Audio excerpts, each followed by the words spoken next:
I am handing over to you. I'll stop sharing my screen and you can maybe turn on your video so they will get to see you while I'll turn off mine so that you'll be the only one they see. All right, so great. Thank you for that. Thank you so much. All right, Pleasure. so let me turn on my screen. Great. Yes. So good morning, good afternoon, good evening. Right. So to some of us that we are currently not in this, we are not in Nigeria currently. So I say my good greeting and good afternoon to everyone. I believe we are doing fine. I trust we are doing great.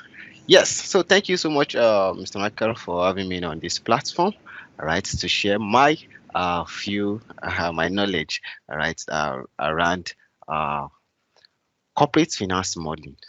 So today we are going to have a discussion around understanding multiple methods for forecasting fixed assets in corporate finance modeling. Uh, so first, right, I want us to understand that we have like two aspects to financial modeling. We have one that we call the artistical aspect of financial modeling, and then we have the mechanical aspects of financial modeling. Now, most people they only teach the artistical part of it, which is go straight to Excel, you put your values, do your calculation, everything, you make your Excel look good. Fine, that's wonderful. But the other part, which we call the mechanical aspect of it, mechanical and scientific aspect of it, is the most important thing. Financial modeling has really gone beyond you just putting a value in Excel, right? Is now you are taking it a step further, understanding how a company operates, what is the trend, what is happening in the organization as a whole, right? Take their balance sheets, check what is really happening in the organization. So it has really gone beyond you just putting value. If you're saying, revenue will grow by this so percentage, what are the reason behind it, right? So I'll just have a small slide presentation and then we go straight to the demo. All right. So once again, I say a very big welcome to everyone. Once again, my name is Victor Ogundele. Let's talk about factor driving forecasting of fixed assets. Right, as I said, that there are two aspects to corporate finance modeling: artistical part of it, mechanical, and the scientific aspect of it. And most times when people build model, right, you just see them, they build this model on a straight line, growth revenue, which is really not realistic. I'm actually not seeing any corporate organization that has actually been growing on a consistent growth rate of a thing. Now, one of the key aspects of a business, right, is their balance sheet. Forecasting those line items are very, very important, and many people usually get this wrongly. Okay, so I'm going to start with a story, right? There was this man, he has this business concepts, lovely one. In fact, he has been able to convince the investors that, you know what, this business is important. Okay, just go ahead, build your financial model and let us see. The financial model guy actually built the model. The profit or loss account was looking all sweet, but the balance sheet was nothing. The man sent the model to the investors. They went through the model and they were like, how come? How will you say first year you are going to have from your cash flow from investing, you have capex, right? Then from year 2 up to year 5, there will be nothing. And checking your balance sheet, your asset has been fully depreciated by the end of 5th year. How is that possible? That man actually lost that investment. And that's one of the reasons why this topic is very important. So factors driving forecasting of our fixed assets, right? Number one is timing or period. This is very, very important because you are trying to see, okay, every company has this policy. Apart from company having a policy they use in valuing their assets, depreciating their assets, our accounting, IFRS, our standard has actually given us depreciation rates and timing for each asset. We also have the same thing in our tax, and that's because of that differentiation. That's why we usually have our more like our deferred tax of a thing, right? But don't worry, we are not going there today. So timing or period, you are saying, this is my assets. How long will it last? If I get a car today, right? number of period do I expect to use this? Depreciation is more like you are making a provision for a reduction in the value of your assets due to use. So at times, if you cannot get time, if you are not sure of the period, that's why we usually use what we call depreciation rate. Now, based on the corporate practice, right? Most time they usually do revaluation of their asset and adjusting it. The fact that you bought a car and you're saying, oh, this car will use 5 years, does not mean at the end of the 5 years you just throw the car away. Could get to year 3 and you notice that what, this car now even worth like times 2. So that's why we usually have that revaluation. Also, management policy of treating assets. As a corporate organization, right, one of their best practices is this: they are not expected to be selling their assets anyhow. No. You agree with me that that's really not a good thing, right? Corporate organization, they don't really sell their assets, at least within a short period of time which you are building your model. If I'm building a model for MTN within a 5 years period, I don't expect them to take all their mass and sell it, or their building, or they should start selling all their furnitures or their property. It's actually not a good thing. Or you don't expect Dangote to just, because one accountant said, this my manufacturing plant, right, we get depreciated after 5 years, and after that 5 years, Dangote should just take that plant and sell it and buy another one. It actually does not work like that. Also, time value of money and the effects of inflation, right? You are saying, okay, if I'm going to buy an asset, it's worth 5,000. If 5,000 naira today is not the same with 5,000 naira tomorrow. So the better you try and include the effect of inflation to kind of make that 5,000 higher. So I have this concept I usually tell people, right? When it comes to financial modeling, we try as much as possible to under forecast your revenue and a little bit over forecast your costs, so that you make provision for, okay, I'm going to incur this amount, right? And when you get to the reality of it, it's better you don't spend up to that amount than you now need to now be looking for additional money, right? So revenue, try as much as possible to not over forecast that. Also, business cycle and expansion. Every business has a cycle, irrespective of the nature of the business or anything, right? So the first one is, there's no business that is in operation that does not have operating assets. So now when we say operating asset is what the organization use in generating more revenue. So let me give us an example. For a manufacturing organization, right, definitely you agree with me that their operating assets will be those their factory plants and equipment that they have, right? Because that is what they are using to do what, to generate more revenue. Now, let me ask us, for a bank, what do you think will be their own operating assets? Let's type in the chat box. So this will be more of a conversation, right?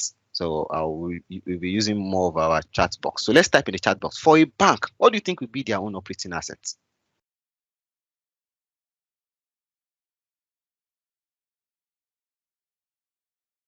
Okay, let me see. So I can be sure the chat is working. Okay. You can just type in the chat box. So.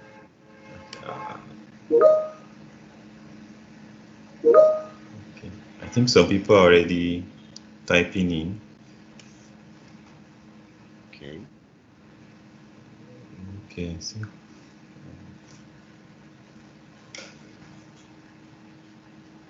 Okay, so for a bank, okay, yes, maybe I should ask the question again. I said for every business, every organization have what we call operating assets. I said for a manufacturing, definitely it will be those their plants they are using to produce those materials, their product they are selling. And I said for a bank, what do you think will be their operating assets? Let's type in the chat box. Let's type in the chat box. Votes. Okay. That grammar is kind of let's try and bring it down to we don't have much understanding about those terms. Cash. Okay. Still close. It's still close. It's still close. What is their operating asset? What are they using to generate more revenue?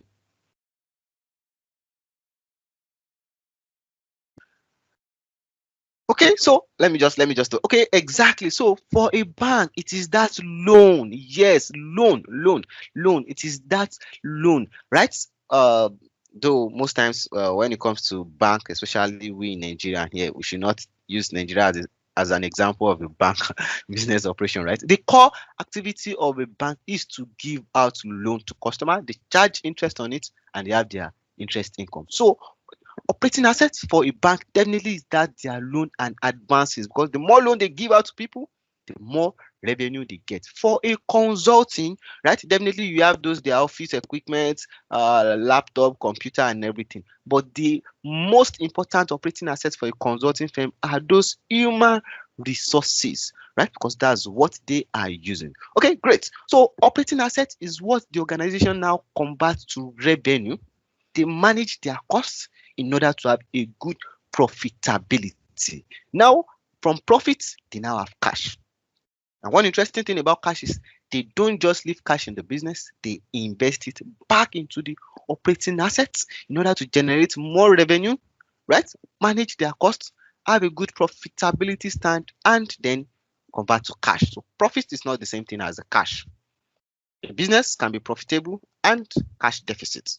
So that's a whole lot of concept on its own. So we are not going there today. Now let's talk about model mechanics, right? So when you hear model mechanics, it's simply what it's saying is how do we get to do the calculation for this line item? Now every line item in our balance sheets, they represent ending balance.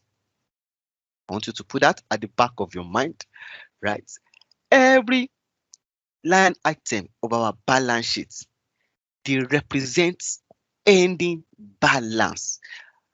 Balance sheet is a snapshot of a business operation. Oh, everybody stop what you are doing. And that's our wonderful accountants. We go in and do what? And we take the recording of all the things we have in the business. So for us to understand what is happening in any organization, balance sheet is the most important thing, because everything, your profit or loss account, cash and cash equivalent, they all end there in our balance sheet. So how do we get to do calculation for our balance sheet? Once again, every line item in our balance sheet also require a schedule. Every line item.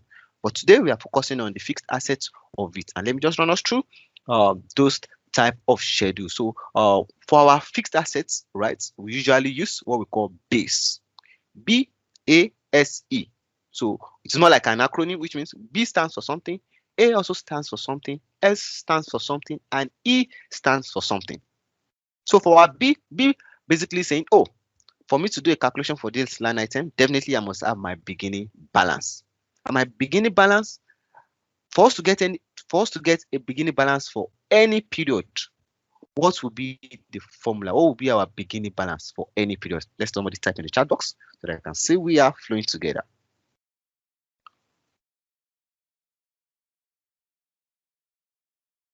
So first, what will be our formula for our beginning balance?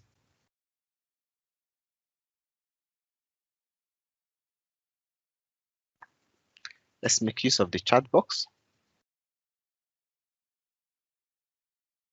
So definitely, thank you, Yomi. Definitely that will be our closing balance of last period. Exactly. So if I'm asking us, oh, what will be our opening balance on January 1st? Definitely that will be our closing balance on 31st of December. Yes, for our A, right, we are saying, oh, you have a beginning balance. What are we adding? We have S, which is for subtraction, and we have E for ending balance. So we're asking for me to do a calculation for this line item. Definitely, I must have my beginning balance. What am I adding? What will be our subtraction, and what will be our ending balance, right? So this is the schedule we are going to make use by the time we start our calculation. Now, forecasting method for our fixed assets. Basically, I'm going to introduce us to three methods. The first one is what we call maintainable capex. As I said at the beginning, that a company is not expected to be selling their assets. At times when I see some people building corporate model, I see them forecasting disposal of assets. We can never be accurate regarding that, because we don't expect a company to be selling their assets. within a short period of time. So, and that's where maintainable capex come into play. Maintainable capex is saying, okay, assuming your company, you have 20 cars, right? The policy of the company is at every period, we must always have 20 cars. That's the company policy at every time. So such that if any of the cars, right, get depreciated, what we are going to do is we will make a provision in that same amount it got depreciated, and we assume that as our capex, which means that is the amount we are incurring to keep that asset into shape. So let's say for a manufacturing company that have this plant, right, we are saying, oh, if that plant is depreciated by 100, right, we are saying, oh, the following year we are going to make a provision for it in that same 100 to keep that asset in shape. Now let me bring it a little bit closer. Assuming your car, right, you bought your car, so within a year, definitely, some funny things will happen, right? You might need to do some servicing, some engine. Yeah, in fact, something can happen. You need to change the engine. Something can happen. You need to change the tire. You need to maintain it. So that's that kind of assumption. We are saying, oh, those costs that you are incurring to always keep that car working perfectly, we can assume that what we capitalize it and make it our capex. Some people do make provision for it in form of our maintenance in our profit or loss account. But we are saying that, oh, this company, 20 cars every time, such that if anyone gets depreciated, what they are doing is they are just replacing, making provision based on that depreciation factor to help us make that forecast. And then we now include time value of money with the effect of our inflation. So the second one is what we call incremental capex. So incremental capex is basically saying, oh, we have 20 cars now, which means, oh, next year we are going to add 5 to it.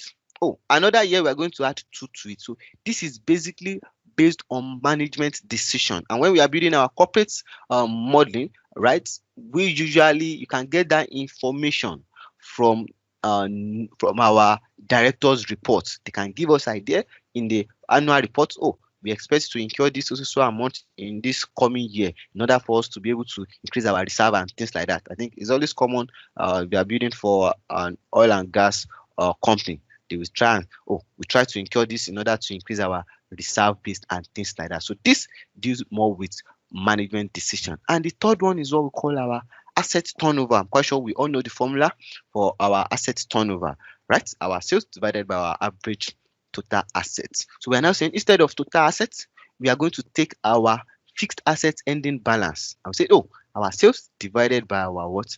Our fixed assets ending balance, average of 2 years. Now, as I said, remember I said it is our balance sheet. Every line item there represents ending balance. So some people, when they are doing their capex projection, they usually set assets, right, the asset ending balance as a factor of revenue.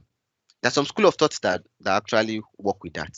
But based on that, understanding that everything in our balance sheet represents an ending balance. So how we now be using an ending balance value to make your forecast of your new asset? That means before we had that ending balance, they've considered addition, right, new capex and depreciation that they've deducted.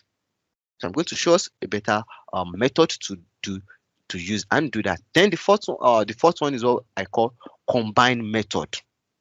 Combined method, yes. So we try and use all the 3 methods in one, but and also we try and combine what we call water flow schedule into it. Now this usually gives rise to what we call circularity. Yes, and as such you need to activate your iteration. So most time, if only you are building it for internal and it's not as if you are sending it outside, you can always do that.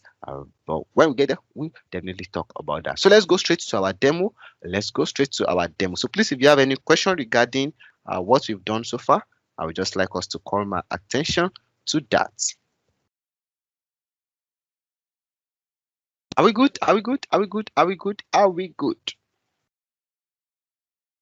Any question? Yes.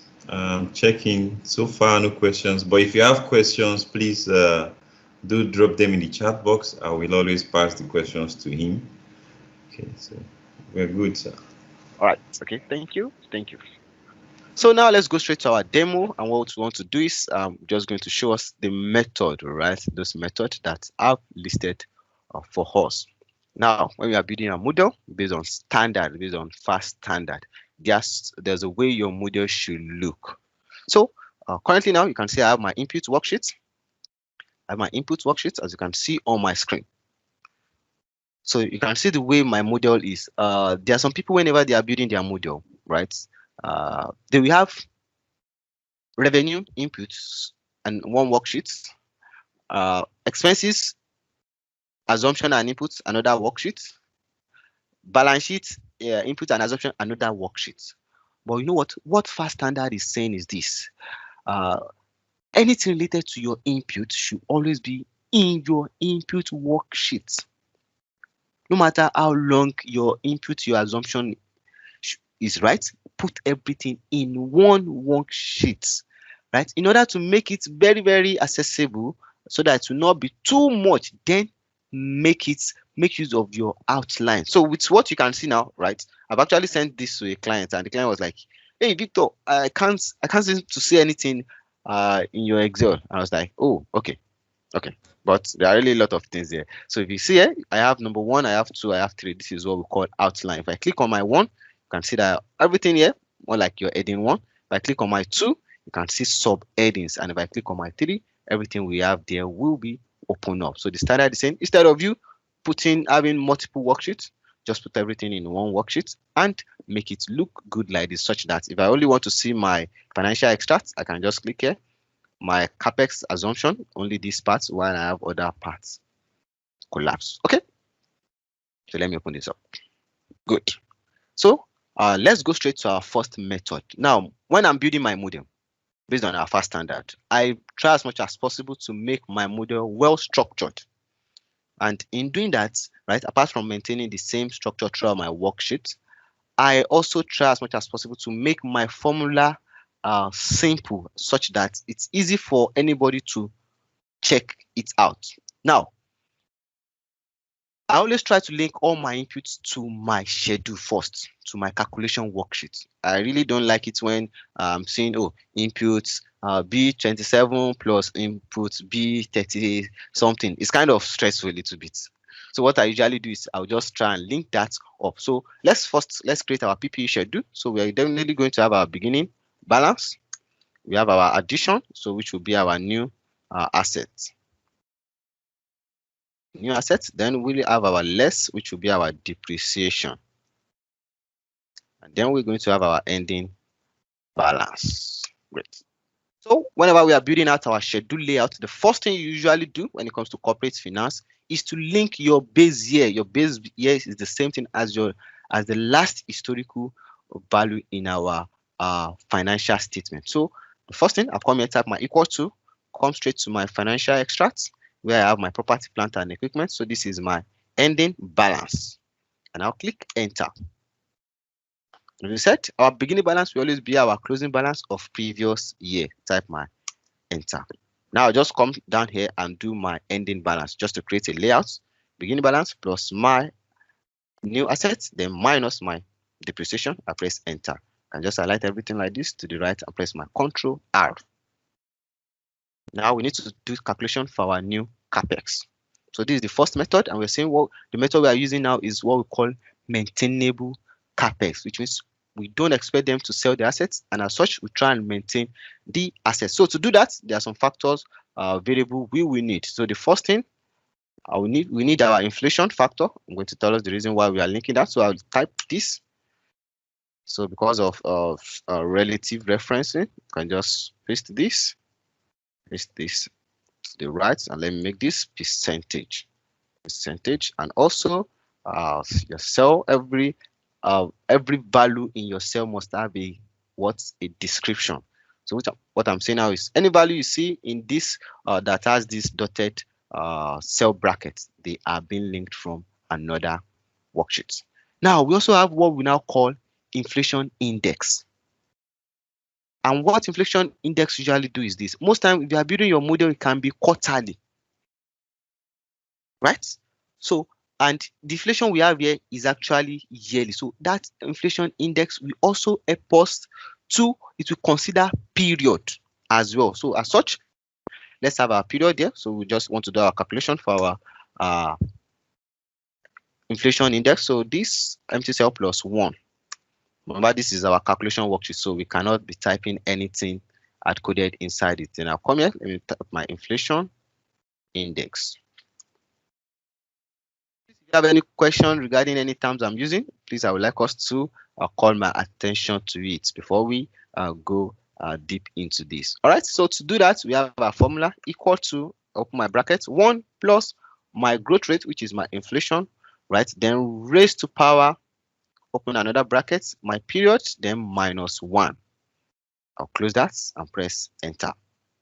So I would like to, this is supposed to be in multiple formats to this,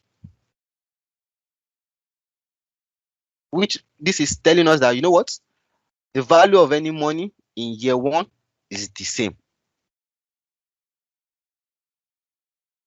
Is the same because that is the period we are currently. But tomorrow, definitely, it will not be the same. And that's why we have this. So, which means we also need to, let's calculate our depreciation first. What is our depreciation? I'll type equal to, and I'll come back to my input. So we are working with our depreciation, right? Copy it, and let me come here. So because of cell referencing, so it's very important. Your model is well structured. Now for our depreciation, right, the way we usually calculate it, as I said, we are saying maintainable capex. If our assets get depreciated, last year we are making a provision in form of that same amount it got depreciated. Now to calculate our depreciation for corporate organization, most time the timing, the period, oh, you get depreciated by 5 years of a thing, don't usually apply, and as such we usually use percentage of your previous PPE ending balance. Either ending balance or the beginning balance is actually the same thing, right? So okay, it seems this my percentage is not well spent. Okay, let me just type A. Good. So let's calculate our depreciation. We need our depreciation for the previous year, which we also have in here. Let me link that. So we are saying, oh, our depreciation, right, is the percentage of our previous ending balance, right? So which is our ending balance of previous year, then multiply by what? Multiply by this our depreciation rate. Enter. I like to do right. Control R. To now get our asset, as I said, we are maintaining our assets. So one other thing that we need to have here, need our maintainable. Okay, so we need our incremental capex, which we currently have now as blank. So as I said, the incremental capex deals more with management. Oh, we expect to incur this so amount. Oh, and you've built out your model, you just go there. Oh, maybe in year 2022, they're going to incur more like you just type it inside there. But for this, our incremental, our maintainable capex, we usually make use that factor of our inflation index, because we are saying, oh, currently now, last year their assets were depreciated by 7035. We are saying then this year we need to make another provision in that same amount, 7035, plus the addition of the management own. So I say, oh, if management, definitely the fact that they are buying new asset does not mean they are going to sell the previous one. They'll still try and maintain it. That's the assumption. So I type my equal to, open my brackets, right? We said this inflation, this our depreciation, multiply by what? Our inflation index, because of time value of money. I close my bracket, then plus, in case they are adding another new, you want to buy new assets, maybe you get that information from their financial report, definitely you add that. I'll press my enter, I like to the right, and press my Control R. And with this, you can see that I have my schedule, and the ending balance of the asset is really kind of making sense, right? Because you don't expect a corporate organization to be selling the asset, and even if they sell it, they are still they are buying another asset that is really worth to help them keep generating money. Remember that operating assets. Now you notice all my values are actually in positive. I know some people in fact, there's still some school of thought that they still do this. So this is my depreciation. Since we are deducting it, they will come here, put a minus sign like this, right? Then they will come here and sum everything together.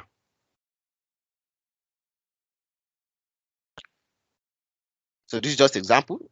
So what our fast standard is saying is this, that this is actually based on standard. It's our FAST fast standard is saying, no, don't build your model like this.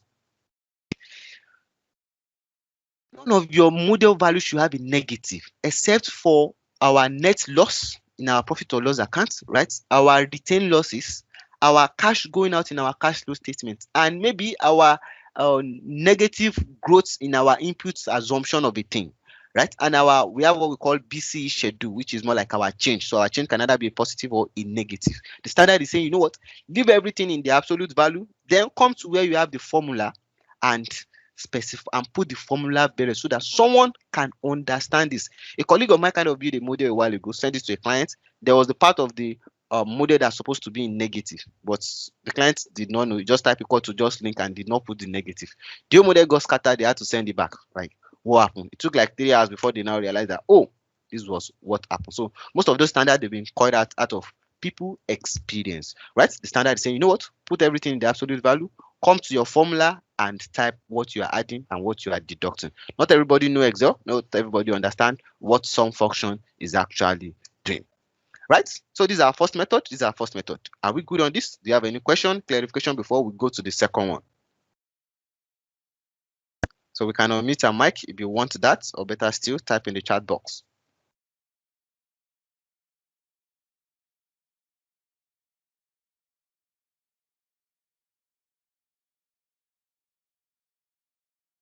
Are we good? Are we good? Okay, I think they are following. I'm also following, so it's okay. Nice. Okay, so let me be sure. So we have this AND2. Can we just click on the AND2 so that I can be sure that we are still together? Let's click on our AND2. Let's click on our AND2. You know, Teams has this AND2. Okay, great. So Anthony, Ainde, okay, thank you. I'm seeing our hand. LM, Yomi, Patrick, Sadiq. Okay, great. Okay, thanks guys. Just to be sure we are on the same page. Okay, so let's go to the second method. Right? Remember, if you have any question, just type in the chat box.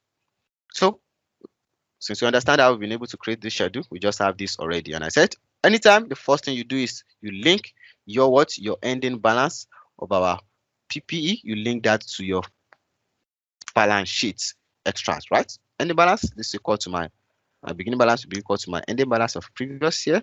My ending balance, let's just put the formula plus.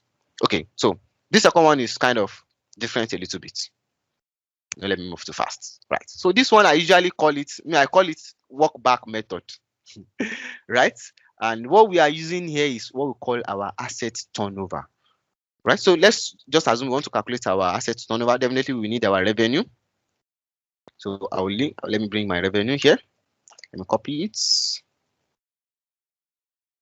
Okay, so let me align it to the right and let me make that a link cell so that anybody coming here will know that yes, this is actually linked from another worksheet. So the other thing we need is our PPE, right? Property, plant, and equipment.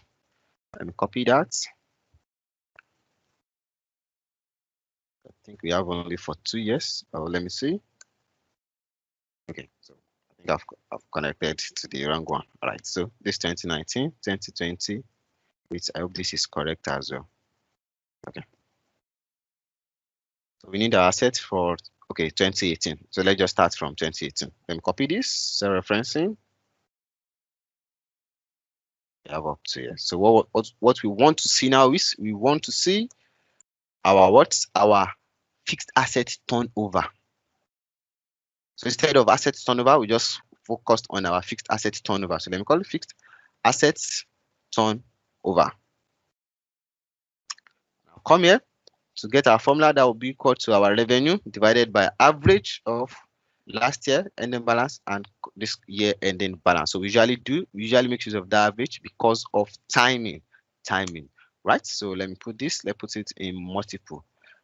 Okay, so let me press to the control R. So definitely this is actually giving us a guide. As I said, remember, our property and plant equipment in our balance sheet, they represent ending balance. So it does not really make a lot of sense by the time you are not using ending balance and now using it to do your own assumption of your new PPE. Yes, PPE is still the same thing as fixed assets.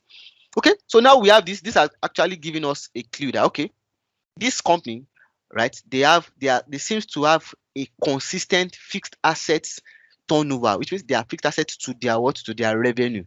Currently, 2019, you can see they have 3.68. Another year they have 3.62. So this is enough to kind of give us that okay, it seems they have a consistent trend. They usually fall around 3.6 at least. So let's see. I think so. They've been able to give us assumption in our input. Okay, so they said going forward we should just try and use 3.65. So let me come here and let me link that. Equal to, go straight to my input. Enter, drag to the right, Control R. Now let me make that our multiple of a thing. Right? So let me put this as link cell start. So your model must be well simplified. Okay, so I guess we're supposed to calculate this under here. So let me just cut it. Let me put it here. Okay, great. Still the same thing. So now with this, we also have our forecasted revenue, which they've given us in our what, in our input worksheets, which means we now need to come back here. We need to get our ending balance first, making use of this our fixed asset turnover. And to do that, that will be equal to our revenue, right, divided by what, our fixed asset turnover multiple that we've used here. Now I like to the right, Control R. So which means we automatically have our ending balance. Do you understand that? Do you understand this method? So now that we have this our ending balance, right, we can go ahead and calculate our beginning balance, which will always be the opening balance of last year. I like to the right, copy right. Our depreciation, let's go straight. Let's pick our depreciation rate. Copy, let me paste it here. Control R, and let me make that percentage. Let me also make it a link cell star. So which means we can actually calculate our depreciation equal to our last year ending balance multiplied by what? By our depreciation rate. Enter. I like to the right, press my Control R. So now that we have this, right, we can now forecast our new, what will be our new fixed asset, our new assumed capex or PPE. To do that, I type my equal to, open my brackets, our depreciation plus our ending balance, right, then minus our beginning balance, and I'll press my enter. Now, for me to be sure that what I've done is correct, I'll just come down here, type my equal to my beginning balance plus my new PPE minus my depreciation. If it gives me the same thing with this ending balance, that means we are correct exactly. And let me just copy this to the right, press my Control R. So automatically you can see now that we have more like our work back. So I call it a work back. You get your ending balance first, calculate your depreciation, right? You know your beginning balance automatically. Then the difference is what we now call our new capex. So most times I really like using this, but in using this method, right, it is always good for a company that have a consistent trend. Just like this, our fixed asset turnover that we checked. It is always good for a company that has this consistent trend. Not that assuming here they have something like 7.5 and we come to this second year they have 2.5. We definitely know that this company, there's really no trend in their business operation, and this method might not really work fine. Okay, great. So now we are going to the last one. We're going to the last one. So are you good with the second one? Yes, let's click on I want to so that I can be sure. If you have any clarification before we go to the third one. The third one is a little bit advanced. It's a combination. Okay, thank you. So let's just click on I want. Let's click on I want to. Let's click on I want to be sure. We are good. We are good. We are good. We are good. Okay, great. Okay, thank you. Thank you. Thank you for that. Thank you for that. Thank you. Thank you. Thank you. So now let's go straight to the third one. So remember, if you have any question, type in the chat. Will addition not be part of depreciation calculation will addition not be part of depreciation calculation? So remember, our calculation is actually a percentage of our previous year ending balance.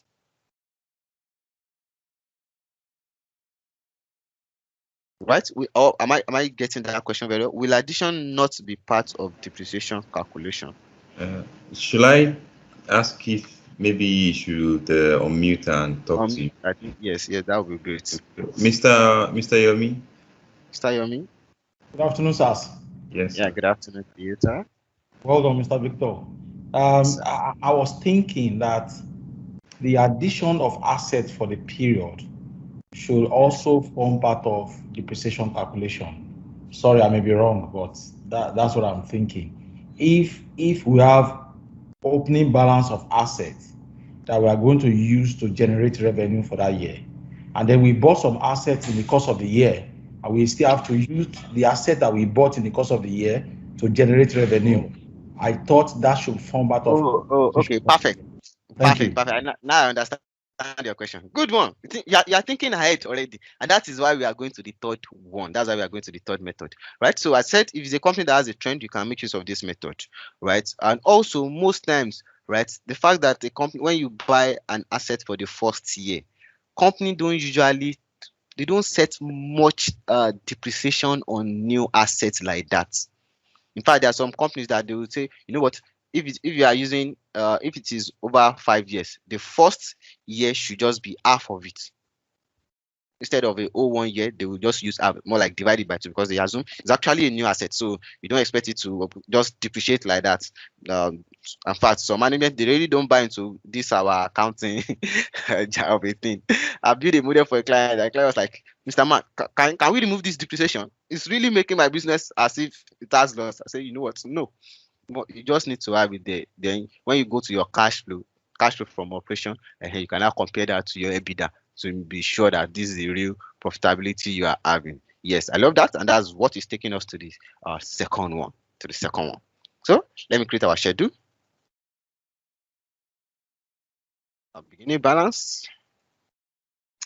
Right, we have our addition, which will be our new assets, less our what? Less our depreciation. And then we have our ending balance. Okay, so let me just link that first. So our input,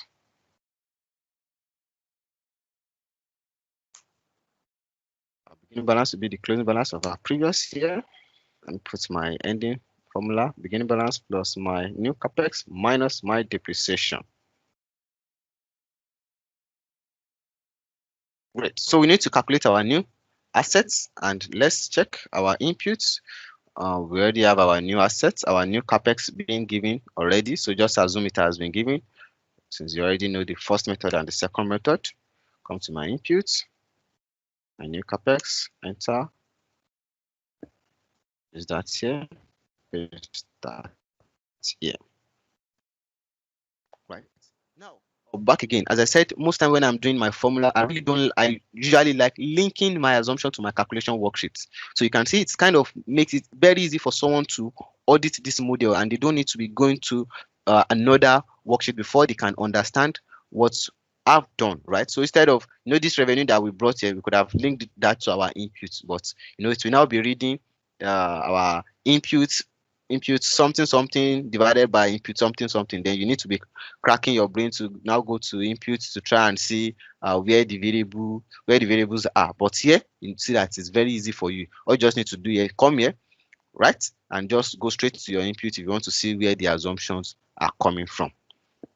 Okay, so this is our new capex. And also one other thing we need our we need our depreciation, but this time we are going to use our depreciation year. So based on your question as well that you asked, okay, equal to our depreciation. So this time we are not using depreciation rate again, since you already understand that method. So 5 years, 5 years, 5 years. So which other thing do we need? So okay, so let's see. We need this our okay, I think we've calculated it in this first step. So our inflation index, we need that as well. Make that multiple, and also linked sales styles. This other one, so let me make them linked sales styles.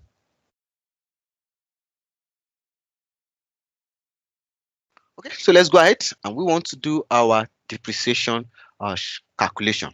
So now the first one is let's do, okay, let me just come here.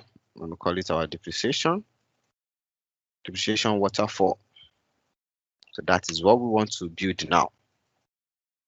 So this will be a little bit advanced. So I hope some of us, we are good with Excel. All right. Okay, so for the existing one, let me type existing assets.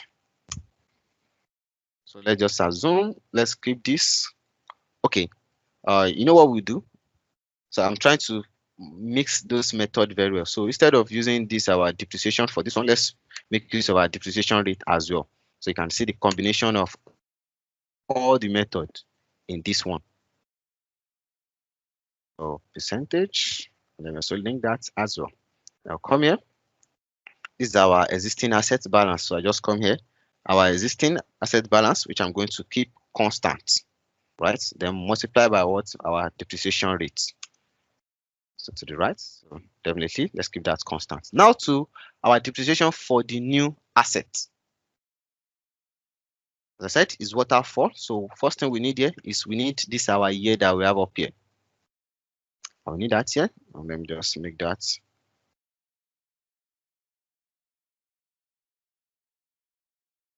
Okay. My Excel is acting funny, you know. Okay, I want to make it a general format. The shortcut is not working, so let's just like this. Okay, let me bring it down and let's have our year up here. Our depreciation year, 5 years. Great.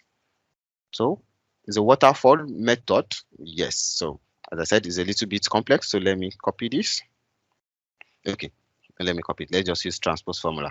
1, 2, 3, 4, 5 equal to transpose. I want the same year by this our side as well. So let me put that as a general format. Okay, great. Also, we need our assets value here. So let me transpose that. And here we have our new capex value, right? Great. So now we are going to do one interesting thing. So let me put a border around here by the side and up. Okay. So we are going straight to more like a complex of a thing. And what we want to do is we want to do some logical, we're going to make some logical function in Excel to kind of automate. What makes it a waterfall? You have an asset you are bringing in 2021, right? So definitely depreciation will start here. You have depreciation. So why is it called waterfall method? Exactly, that's what I want to show before I put the formula. So here now you can see you have assets you are bringing in year 2022. Definitely in year 2021 there will not be depreciation. That means his own depreciation will definitely start in 2022. So and it will continue like that. Another asset we are bringing in 2023. Definitely there will not be depreciation for it in 2021. No depreciation in 2022. Then depreciation will start in 2023. So you can see now that we automatically have that 4. So asset that is coming in 24, no depreciation in 2021, no in 2022, no depreciation in 2023. Then in 2024 it will start its own depreciation. Then the one that's coming in 2020 depreciation. So you can see that waterfall. Yes. So now we don't want to do this manually, right? Want to kind of automate it, and we are using equal to AND function in Excel. Making AND function in Excel. So AND is actually a logical function. It tests two logic and return true if both of them are actually met. And what we want to do now is this our year, which I'm going to keep the row constant. Right? Are you lesser than, open my brackets, the year that we have by this side? So you can see one of the reasons why we kind of have those the structure like that, right? Plus this our depreciation period, which I'm also going to keep the row constant. I'll close the brackets. Then the second logic will now be this year again. So I said it's a little bit complex, right? Are you greater or equal to the year that we have here? So which I'm also going to keep the column constant. Now click enter. So I can copy it, Ctrl C, and let me paste it as So for us to see that we already have the waterfall, multiply by 1. So you can see that. So you can see the waterfall, just what I did manually now. And now Excel has actually done it for us. But remember, it's not this one that we need. We need that. So I multiply that, open my brackets, our assets, which I'm also going to keep the column constant. So don't worry, we have the video for us that we can always watch again. So let me keep the column constant. Okay, hope I'm correct. Yeah. Yes. Then divided by our what? I'm also going to keep the row constant, enter. Right now, copy it, highlight everything, paste as formula. Automatically, you can see now that we have our depreciation flowing in automatically. This one is coming in 2021, depreciation starts. This one is coming in 2022, the depreciation also starts. So I can just do my total depreciation here. Total depreciation.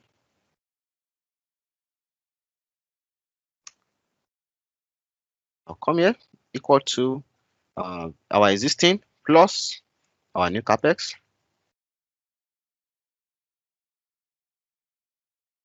Don't mind me, I kind of like my formula just being well explicit like this. Okay, great. So now, which means we have our depreciation. I'll come here, type my equal to, link that here to the right. So automatically we have our depreciation, our new capex, right? So this is our new capex. So let me link that up here. We have that. But you now know what?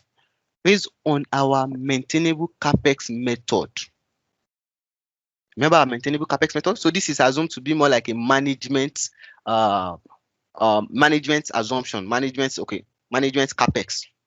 But remember, the existing one, the fact that it's depreciating does not mean we are assuming that we don't expect them to sell all their previous assets within 5 years period.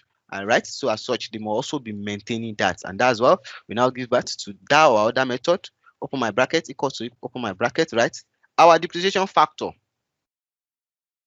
right? This time, multiply by what? Multiply by our inflation index. But this time you can decide to use inflation index or use that inflation rates better based on the one you want. Then I will now add what? Our new management incremental capex. I will press enter. Now something will happen now. So let me click that to the right and press my Ctrl R. Now, one thing that we now have now is this. You know that this, our depreciation that we've calculated for our new capex was based on this, which means we need to, based on this, our new maintainable capex that we've added, we need to pull it back so that it's also included in the depreciation factor. So I will delete this and I will now type equal to transpose. Right? I will now highlight our new capex that we've included our maintainable method inside. Close my brackets, hold my Ctrl Shift and enter. Then Excel is going to pull something out for me, saying, oh, there is a circular reference in an open book. So this is actually expected.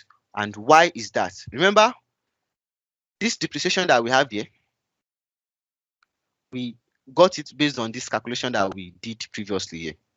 Now, also, by the time we had our new capex, we also included an effect on our depreciation, which was what we calculated before. We still now we've included it too. As such, definitely there's a circularity. And I will now come here, right? What I'm going to do now is I'll go straight to my file tab, right? Excel is telling us that, you know what, you are doing something wrong. That you've actually used this same value that you have here. You've used it to do the calculation. Now you still want to pull it back into the formula. So as such, we now need to tell Excel that, you know what, we are doing it intentionally. Allow it to flow. So I'll go straight to my file tab, options, go to my formulas, and here I will click enable iteration. This is part of a corporate organization practice, especially if you are building cash flow, right? We have overdraft, we have what they call it, oversee, and it has its own separate name. Who can remind me? More like, so we also have it under cash sweep. Then we have the other one. Oh, I come. Okay. Maybe if I still remember, I will try and I will remind us. So interest income, you always have the circularity around that. So now that I've told Excel, you know what? Allow this to happen by activating that. I'll come back here and click on my transpose, right? Come back to our new assets, highlight everything, close my brackets, Ctrl Shift and enter. So automatically, you see now that as the new asset that we are making provision is coming in, everything is flowing in automatically. I can see how the asset is actually increasing. So a corporate organization, they are expected to be increasing their assets, not to be reducing it, right? Not that you just set the depreciation and everything will just, by the end of 50 year, everything is gone. So it really does not work like that. So I'm quite sure this video will be available for some of us, so that we'll be able to go through it, especially this third approach. Right? Most times when I build my model, I usually do that. Now, for that circularity, there's this school of thought that they are telling us that, you know what, whenever you are building your model, try as much as possible not to allow that circularity or iteration, right? But when it comes to corporate finance modeling, remember the name revolver. Yes, revolver. Maybe they have some cash deficits, they need to go to bank overdraft. So we call it bank overdraft in Nigeria, but overseas they call it revolver. Also, if you are doing your cash sweep, you always have that circularity, and you are doing the calculation of your interest income. So let me just show us an example of a model I'm currently working on, and what the first standard is saying now, that okay, in case you now use that in your model, right? Beginning of your model, make sure, so most people usually they will use macro to activate it. Maybe you click on this, or better still, you let anybody that is using your model to know from the onset, right? Tick enable iteration in your Excel and tick the box to activate, so that they will know automatically, right? But the method I usually use, I use two methods inside, so such that either if you decide not to tick this, because not everybody really understand this, most of our users at times they are really not Excel or finance people, right? So you just either they tick it, the interest income will still work out, and if they tick it, that means you see that we tell them they should just go to where they have that thing to just activate it. All right. Oh yes. This third method seems to just include almost all the other methods. So yes, and thank you so much. We've come to the end of my demo. So if you have any question, clarification, let's have a discussion. So let me hand over to Mr. Michael. Thanks a lot. It's a power-packed session. I can see that you prepared for us the groundwork, so that you could walk through all the three together for us in a short time.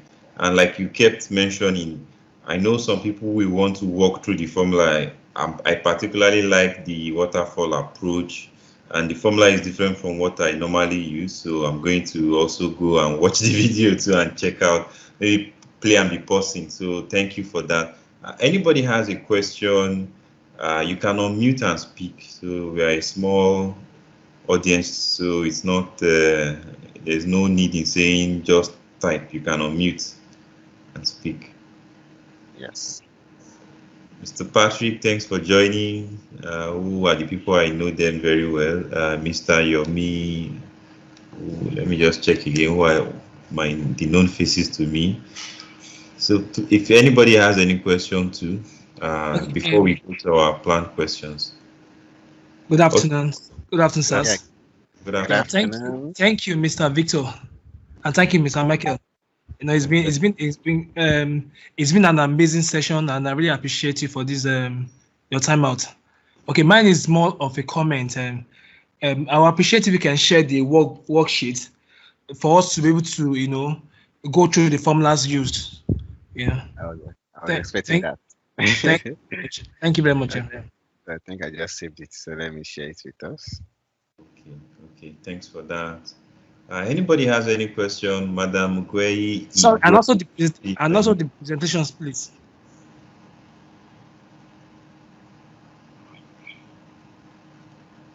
Did you hear what he said? Okay, you mean the PowerPoint, right? I think so. Okay. Yes, please. All right. Okay. So any questions before I go to my own questions? I don't want to make it look like I'm cheating us by asking mine first.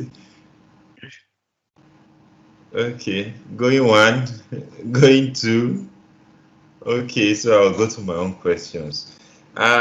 So I can see you've created like a custom button up on the upper right side of your Excel, which makes the formatting quick for you. That's a very nice one.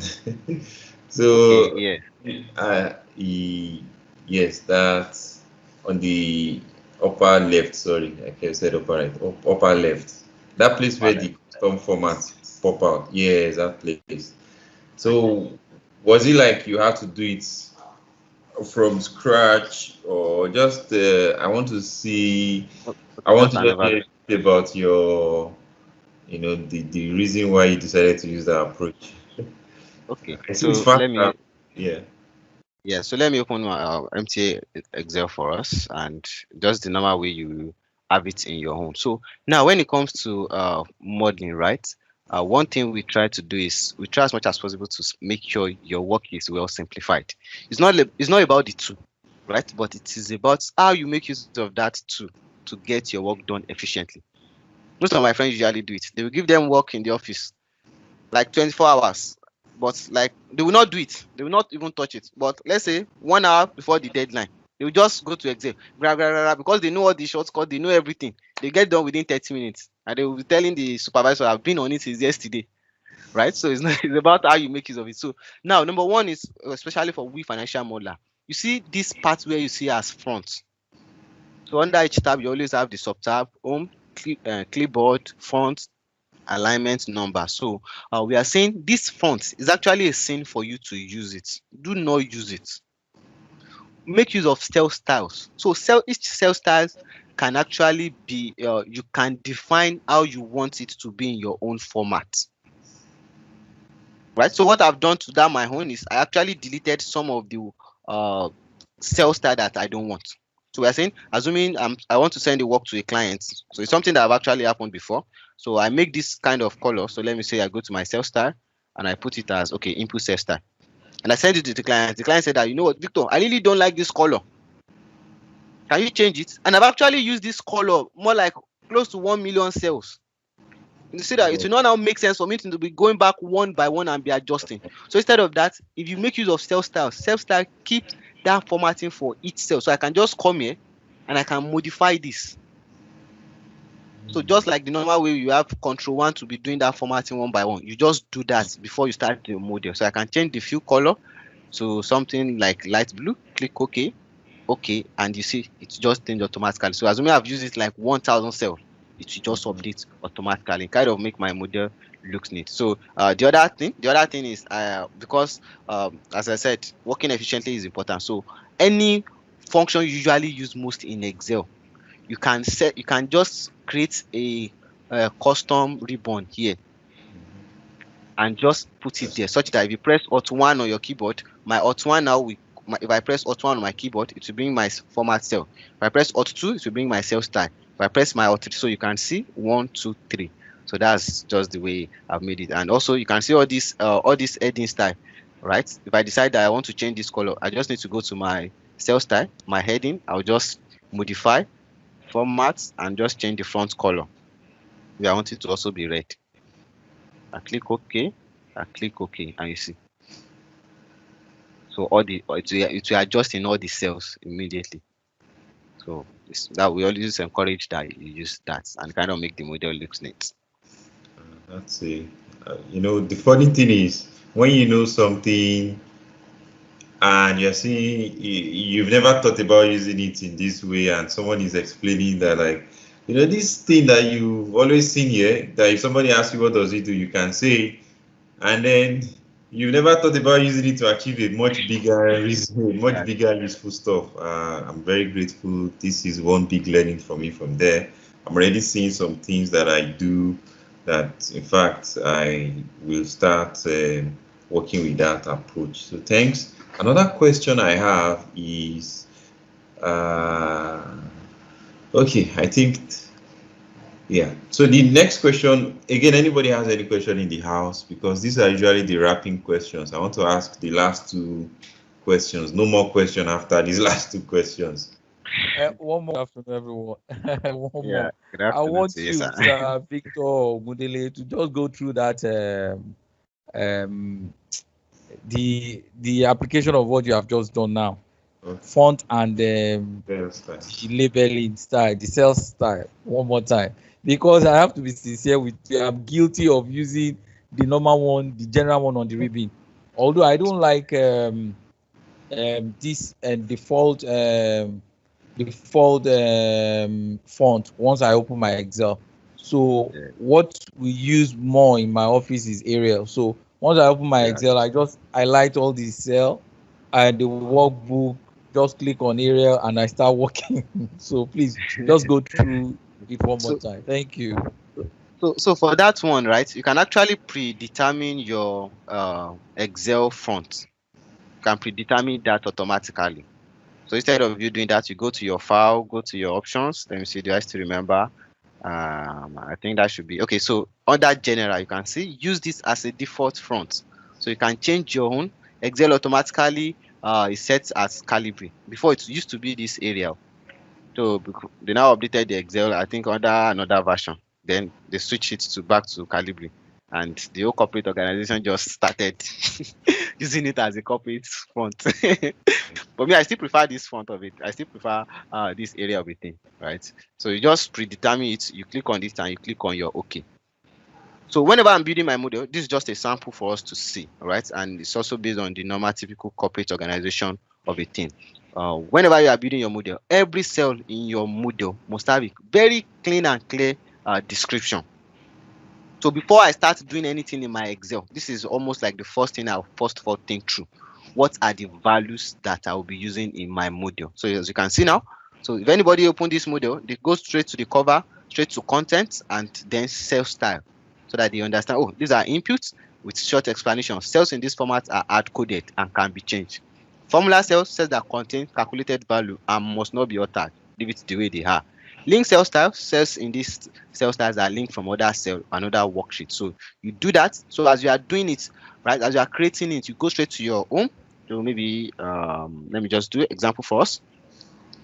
So this one I've actually deleted some of them. I think I should work with a blank Excel. Yes. Don't mind me. Okay, so let's say for example, I actually want to start my model. So right, so definitely the most common one, input cell style. Sorry. Input cells, then we have formula cells, then we also have, sorry, don't mind my spelling, formula cells, then we have our link cells. So let's just work with this first. So right, and I'll just type 1 2 3 4 5 here. So 1 2 3 4 5. So you can see the way they are, just like the normal general format. So instead of me, by the time I start building my model, I'll now be doing adjustment of comma, be removing decimal one by one. Waste a lot of time. I just go to my cell styles. So currently you can see that it is automatically set as normal. Your Excel is set automatically as that normal. See, so if I click on my cell style, you see that it highlights the normal automatically. I'll just right click. So you see apply, modify, duplicate, which means you can actually duplicate, create your own. But I want to modify this, click on modify. Then it's still the same thing as that, your control one, where you have all those cells, your cell formatting. So general number, alignment, font, border, fill, protection. In fact, I usually use this protection if you build a model and you only want your user to only touch only the input cell stacks, which means every other stack they will not be able to do anything. So I just click on this format and it will open up this. You are at least you are used to this one. So you have number. Most of those don't know we have alignment. You have font. You have border. You have fill. Protection, where you can actually lock some cell style. So you can actually use cell style to lock some part of your cell without putting much password. So come to your number. It's always set automatically at general. Just come straight to my custom, right? So I can delete this to create my own, or better still, let's look for the one here. Okay. So put a comma. If you want your own to have decimal, you can put decimal. So let's say our value will be having 1 decimal. I'll come here, my negative. I also want it to be more like red color. So we can always read more about this. This is more like a basic Excel thing, right? So any value that is in zero, I would like them to be more like a dash, and I'll click on my OK, right? So let me still format that. So this is just normal general, and I'll click OK. You see now that automatically 3 of them just change, because that is the general format. So now I said I want to make this my input. Come here, come to the inputs, right click, click on modify. Now this one I just only want shading. I want color shading. I don't want any other thing. So I'll untick my font, I'll untick my border. I only need few. Then I'll click this format, go straight to my few, and I'll select the color that I want. I think I would like this more like ash colored cells. Yes, and I'll click OK. So you can see now it's only my few that is currently that I want only for this, and I'll click my OK. If I go back to that my cell style, click my input, you see now that it will just make it that color. I think I also like to have border. Let's see if we can put border around it. So go back to your format. Now I will need to tick border format. I should just have something like ash color. Okay, I think this is fine. And click on my OK and OK. You see, we have that already. So you apply it. So formula cells, link cell style. So you can always modify and make it any way you want. And once you do it like this, by the time you start building your model, you just be clicking on it, apply it to them, and you are good. Wow. Thank you very much. I'll go back to Excel 101. Thanks. Yeah, in fact, yeah, really want to go back to Excel 101. Mr. Victor, maybe you do a session for us. We will invite you for Excel. You teach us these things, because to be sincere, if someone asks me, do I know this, I will say yes. But now I'm not using it, and I'm guilty. In fact, I should write an apology letter to people we have trained and say this is something we should have told you the value and how to use. And so it would be nice if we're able to get for the exam. For the yes, hello.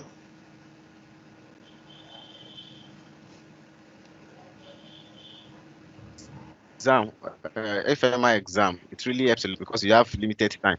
Yeah. Yes. Can you hear me? Yes. Now. Hello. Yes. Can you hear me? Yes. Okay. Yes. So I said for the FMI financial modeling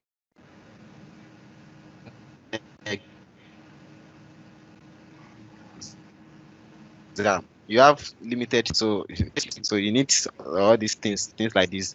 Create all your value style before you just move on to allow you to work real faster. I agree completely.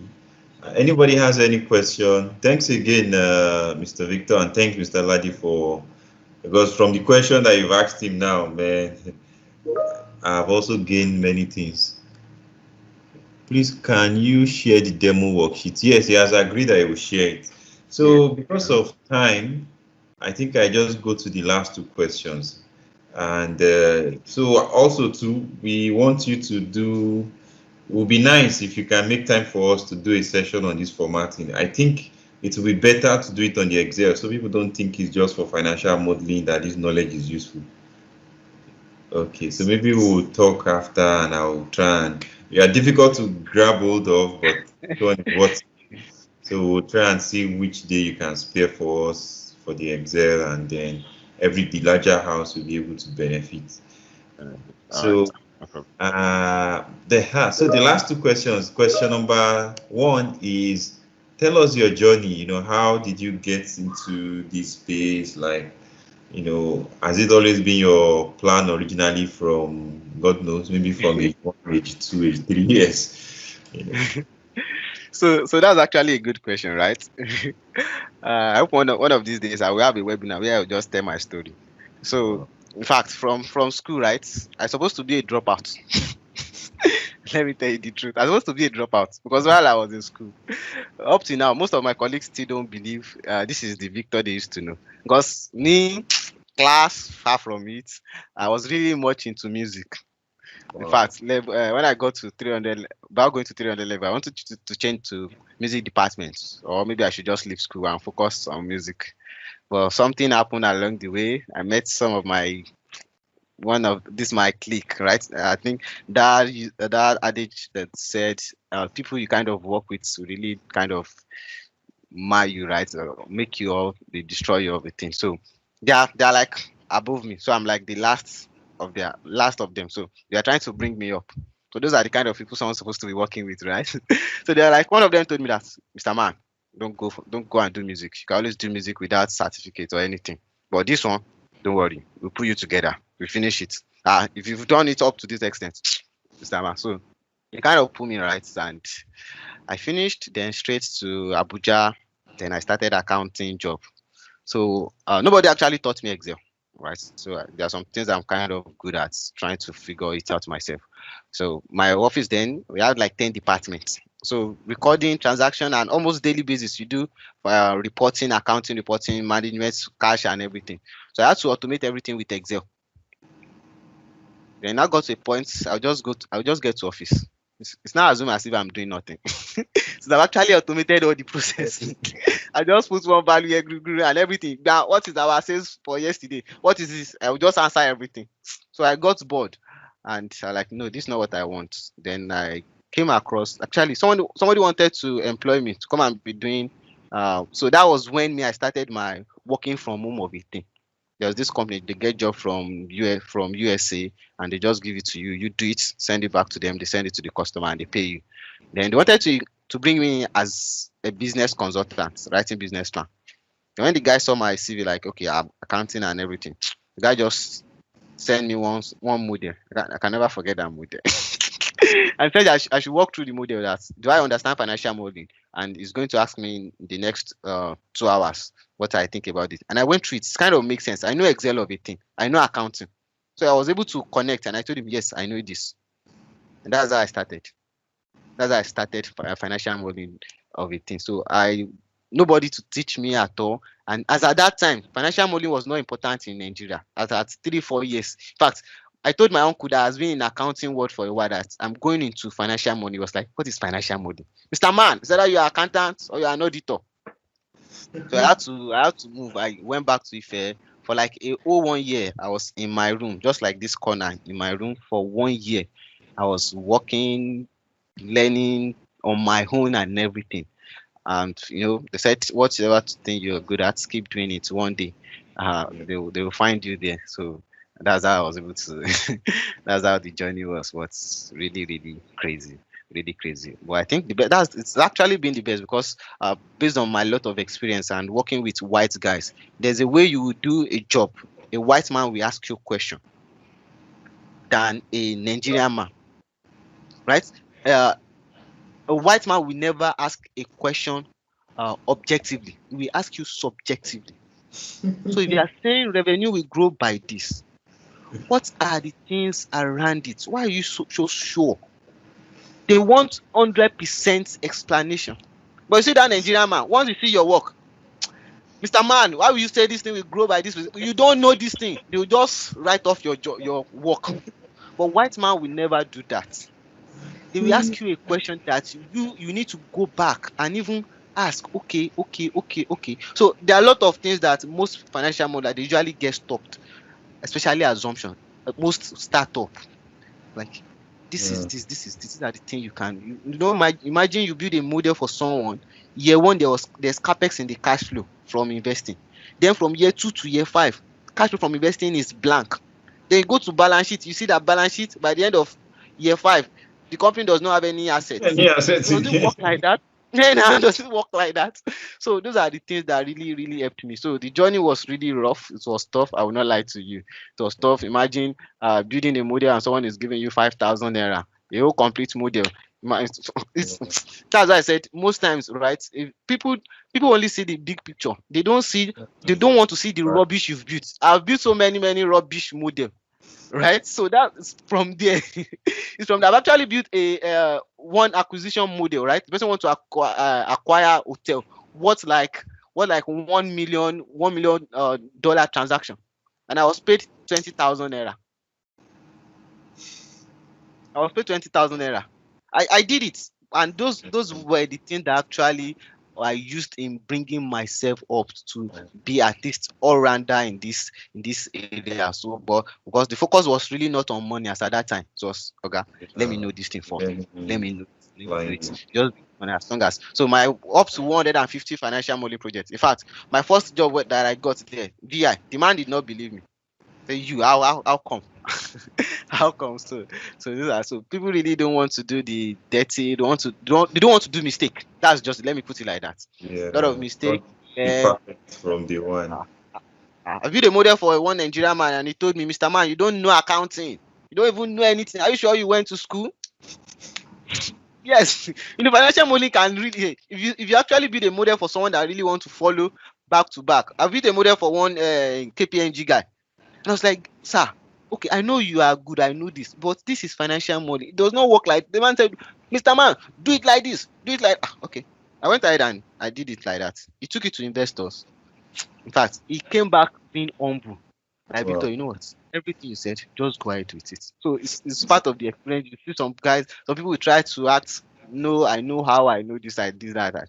So this has actually been a rough journey, but it's been interesting. And yeah.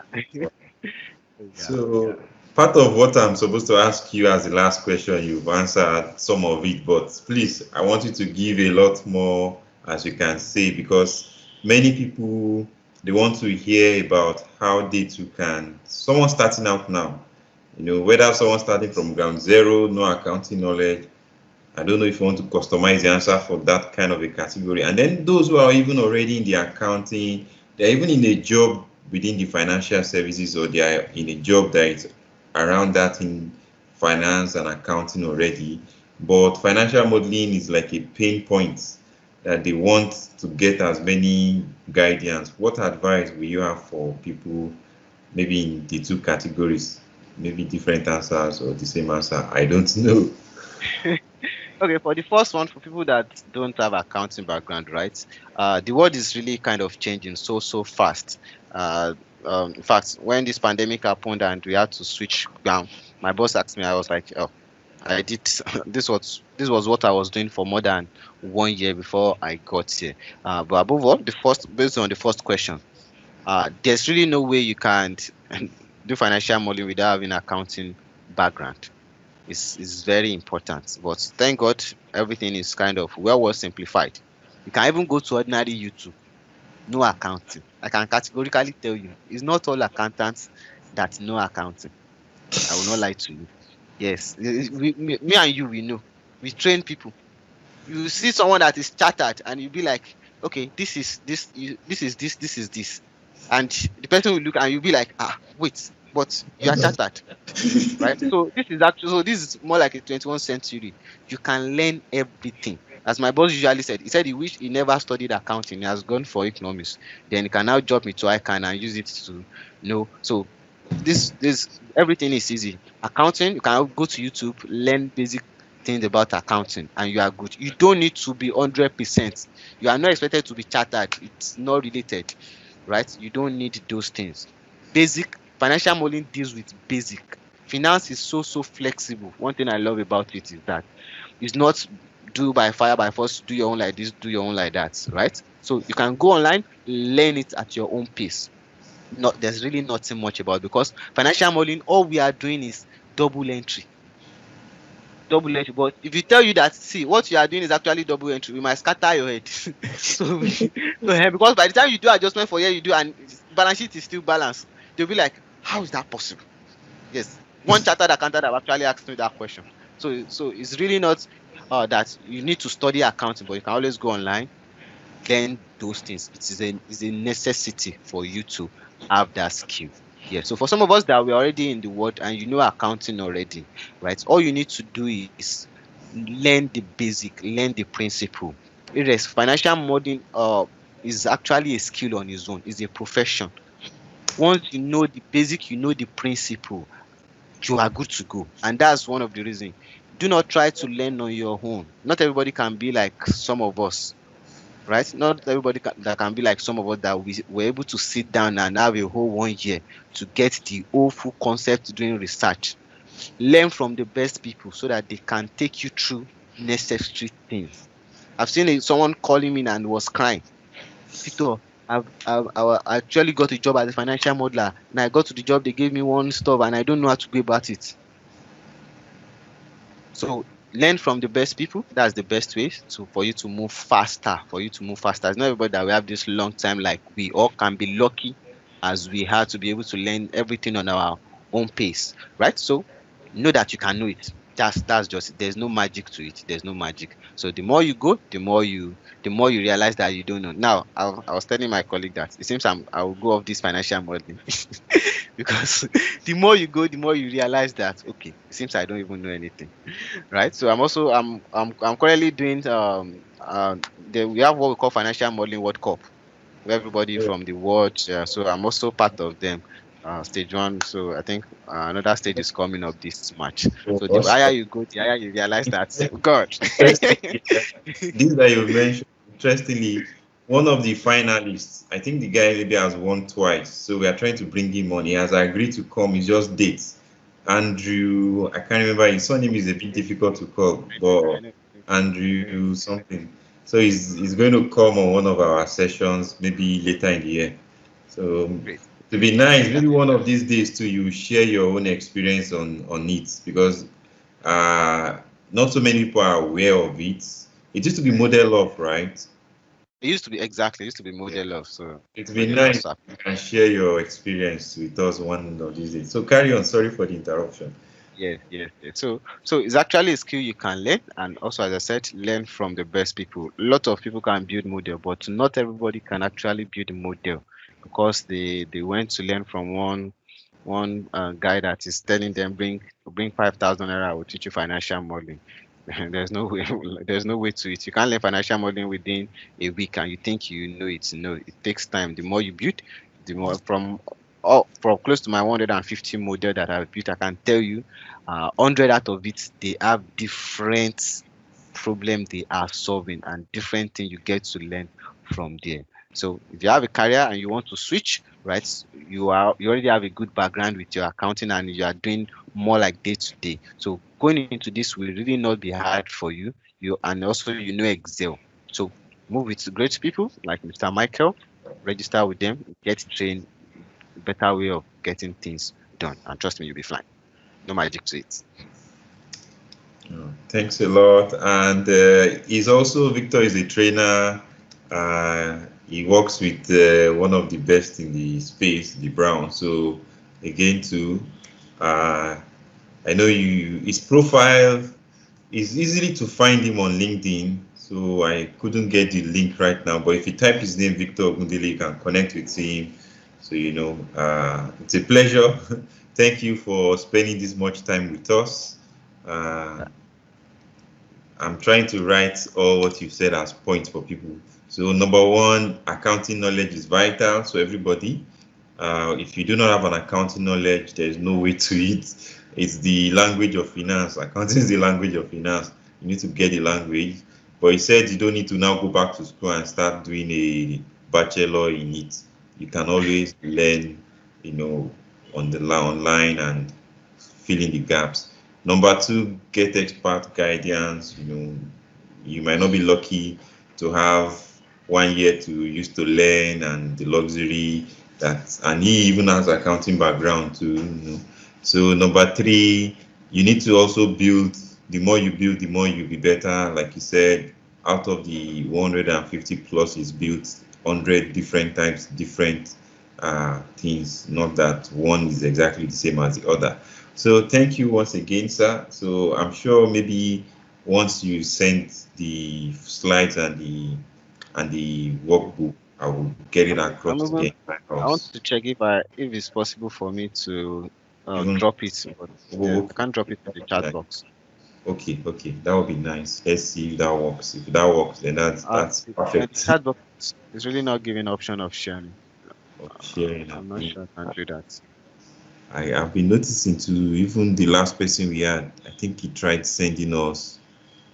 Okay, I'll get it across via. So for everybody, this is where I'm going to put it. I'll try and upload it alongside the video, and in addition to, in case maybe you forgot or something, I always will email it to everybody if you are already on the community. So I'm pasting the community link right now, so that just ensure you're on the community, ensure you joined the community. So once you ensure that, pasting the community link, when I send email out, you will get it. So it won't be a case of how are you going to get it, or you having to give me your email one by one. So thank you very much. It's been a pleasure. It's been an enjoyable session.